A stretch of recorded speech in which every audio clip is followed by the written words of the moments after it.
Hello everyone, how are you all. एक बार फिर से स्वागत है आप सभी का इस वीडियो में। आज हम बात करेंगे इन्वायरमेंट साइंस के फर्स्ट सेमेस्टर वाले बच्चों के लिए। और फर्स्ट सेमेस्टर के ऊपर ये इम्पॉर्टेंट वीडियो है क्योंकि इसमें हम यूनिट नंबर 4 जो रहेगा आपका, उसमें से क्या क्या इंपॉर्टेंट क्वेश्चंस बन सकते हैं, साथ ही साथ हम यूनिट 4 को टोटली कवर करते रहेंगे। ठीक है, तो क्योंकि अब आप लोगों के एग्ज़ाम्स शुरू है और आपको पता है कि यहाँ पे क्या कहते हैं, आप लोगों के इसी जैन मंथ में एग्ज़ाम्स भी है। बहुत लोगों के जनवरी में अब एग्ज़ाम्स है और कुछ के एग्ज़ाम्स मतलब DU/SOL सोल वालों के हिसाब से 18 जैन का कुछ बच्चों का एग्ज़ाम है जिनका एडिशनल में ये सब्जेक्ट है फर्स्ट सेमेस्टर का।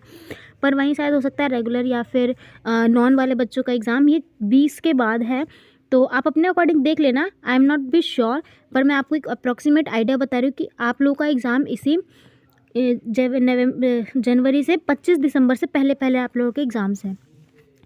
क्योंकि ये इस बार नया सब्जेक्ट है और फर्स्ट सेमेस्टर में बिल्कुल न्यू एजुकेशन पॉलिसी के अकॉर्डिंग है, तो हो सकता है आपको पढ़ने में थोड़ी सी दिक्कत हो क्योंकि सिलेबस इसका बहुत ही लिमिटेड है और पता नहीं है कुछ भी, है ना।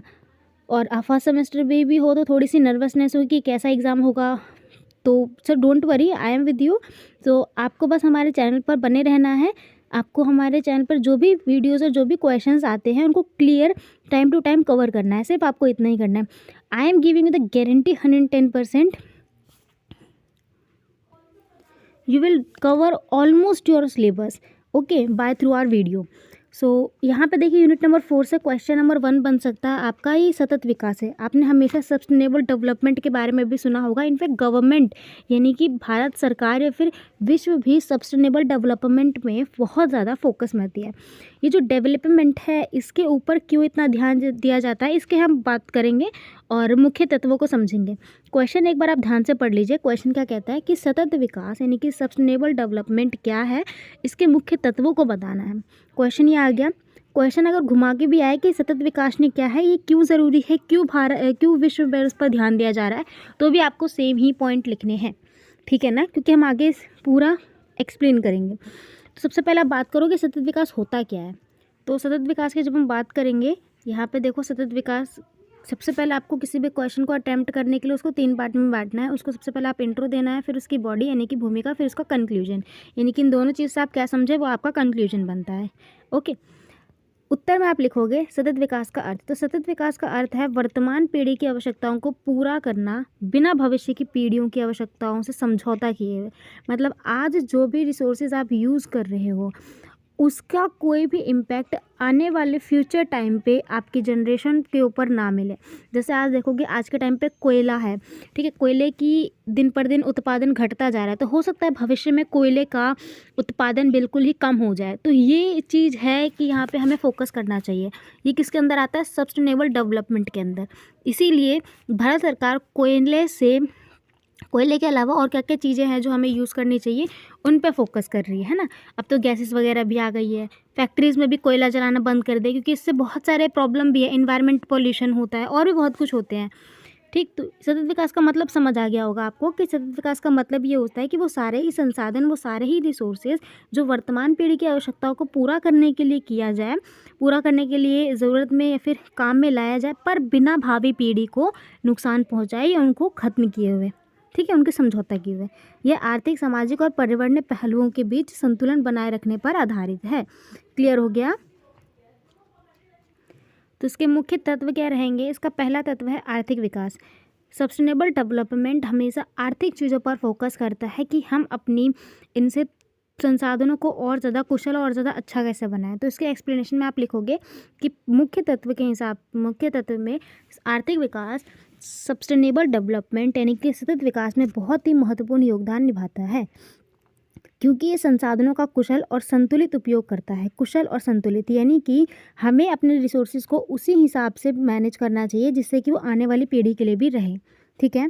सामाजिक समावेशन, समाज के हर वर्ग को समान अवसर प्रदान करता है सस्टेनेबल डेवलपमेंट। हालांकि ये सारी की सारी चीज़ें गवर्नमेंट यानी कि सरकार के नियोजन के अंदर आती है। पर्यावरण संरक्षण, प्राकृतिक संसाधनों का संरक्षण और उनका विवेकपूर्ण उपयोग करवाता है। चौथा पॉइंट आप लिख सकते हो जैव विविधता का संरक्षण, बायोडाइवर्सिटी। हमने पढ़ा हो पर बायोडाइवर्सिटी क्या होती है, अगर आपने देखा है तो वो बहुत अच्छे से क्लियर होगा। 4th पॉइंट आप लिख सकते हो कि नवीकरणीय ऊर्जा का संसाधन। नवीकरणीय मतलब जो जिनको हम दोबारा रीयूज़ कर सके, जैसे सूरज, पवन, ये सब चीज़ें, है ना। कृषि में स्थिरता, ये भी बहुत अच्छा पॉइंट है। इसके अंदर जागरूकता सबसे बड़ी पॉइंट है, इसका तत्व है, ठीक है। महत्व क्या है, सतत विकास भविष्य की पीढ़ियों के लिए संसाधनों का संरक्षण सुनिश्चित करता है और आर्थिक विकास और पर्यावरण संतुलन के साथ जोड़ता है, ठीक है। ये इसका सबसे बड़ा महत्व है। इसी को आप निष्कर्ष में भी लिख सकते हो, क्लियर पॉइंट। इसको आप निष्कर्ष में भी, कंक्लूजन में भी लिख सकते हो। दूसरा प्रश्न आएगा आपका पर्यावरण संरक्षण से, environmental conversation, okay, conversation, environmental conversation की पर्यावरण संरक्षण क्यों ज़रूरी है, इसका क्या महत्व है, इसको भी 3 पार्ट्स में डिवाइड करके लिखना है।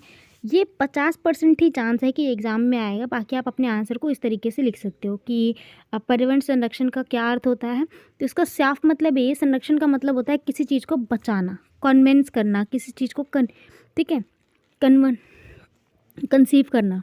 तो प्राकृतिक संसाधनों को बचाना, पर्यावरण की जितनी भी क्षति हो रही है, जितना भी उसको नुकसान पहुंच रहा है, उनको रोकना, यही पर्यावरण संरक्षण होता है। Clear the point. कैसे कर सकते हैं हम, तो पता है आपको, हम जितना पेड़ लगाएंगे, जितने वृक्ष होंगे, उतना शुद्ध हमारा पर्यावरण रहेगा। जल संरक्षण, ठीक है, वाटर कन्वर्सेशन, ऊर्जा एनर्जी को भी हम कन्विंस कर सकते हैं, कंसीव कर सकते हैं, पॉल्यूशन को हम कंट्रोल में रख सकते हैं, पुनः चक्रण, रिसोर्सेज का पुनः चक्रण करना, वन्य जीव संरक्षण, सतत कृषि। क्यों ये ज़रूरी है, तो देखो प्राकृतिक संसाधनों का संरक्षण ज़रूरी है, जलवायु परिवर्तन से निपटना हो जाता है, जीवों के आवास के लिए रक्षा है ना। हमारे कारण जीवों की भी, जो जीव होते हैं उनके जीवन पर भी कई सारे परेशानी आ रही है। हम जंगलों की कटाई करते ताकि हम अपनी फैक्ट्रीज़ का ही वहाँ पे उद्घाटन कर सकें, पर वो जंगलों में जानवरों के रहने की जगह है, तो हम उनसे एक तरीके से उनका घर छीन रहे हैं, है ना। भविष्य की पीढ़ियों के लिए पर्यावरण स्थिरता, ठीक है। नेक्स्ट क्वेश्चन, जलवायु परिवर्तन से निपटने के लिए अंतर्राष्ट्रीय प्रयासों का वर्णन करें। ये जो क्वेश्चन है, ये मोस्ट इम्पॉर्टेंट क्वेश्चन है, ठीक है। वो most of the important question है, so must you have to write this question and practice do it. तो जलवायु परिवर्तन के ऊपर आप भूमिका लिखिए कि जलवायु परिवर्तन से निपटने के लिए कई अंतर्राष्ट्रीय संगठन और संधियाँ काम कर रही हैं, इनके कई एग्रीमेंट हो रहे हैं वहाँ पे इंटरनेशनल लेवल पर कई देशों के बीच। इनका उद्देश्य सिर्फ और सिर्फ ग्रीन हाउस गैसों का उत्सर्जन कम करना है और पृथ्वी को एक सुरक्षित वातावरण देना है। अंतर्राष्ट्रीय प्रयास कैसे है, तो आपको याद होगा पेरिस समझौता हुआ था 2015 में।